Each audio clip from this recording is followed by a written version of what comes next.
आणि मुंबई महापालिकेत महापौर पदाची सोडत ही नव्या चक्राकार पद्धतीने काढण्यात येणार असल्याची सूत्रांची माहिती आहे। मुंबई महापालिकेत अनुसूचित जाती, अनुसूचित जमाती, ओबीसी आणि सर्वसामान्य प्रवर्गातून महापौर निवडला जाणार आहे। जुन्या चक्राकार पद्धतीने सोडत निघाल्यास यावेळी अनुसूचित जमातीचा महापौर होण्याची शक्यता असल्याचं काही तज्ज्ञांचं मत आहे। 2004 सालापासून अनुसूचित जमातीचा एकही महापौर मुंबईत झालेला नाही आणि जुन्या चक्राकार पद्धतीने क्रम पाळला गेल्यास महायुतीला मोठा धक्का बसणार आहे। कारण महायुतीतल्या भाजप आणि शिंदेची शिवसेना या दोन्ही पक्षांकडे अनुसूचित जमाती प्रवर्गातील एकही नगरसेवक नाही।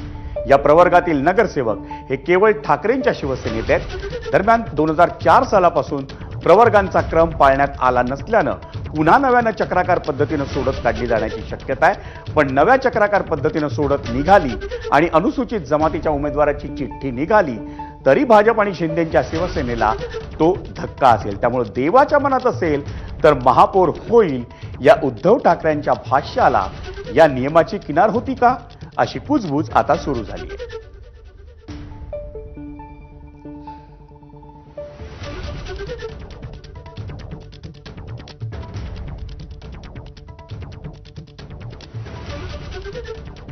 आपण पाहतोय महापौर आरक्षण नव्या नियमानुसार महायुती सरकारने 2025 मध्ये आरक्षणाचे नवे नियम जारी केलेत।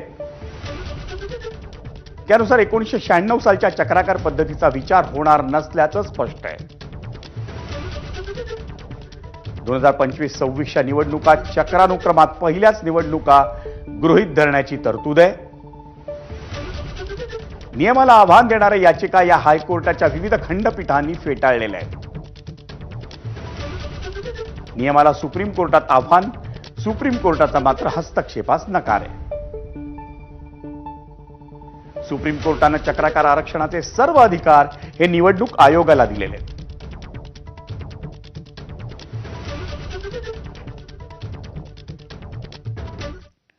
मंडळी, मुंबई महापालिका निवडणुकीच्या निकालानंतर म्हणजे तब्बल 4 वर्षांनी महापालिकेचं सभागृह हे कामकाजासाठी पुन्हा सज्ज करण्याची तयारी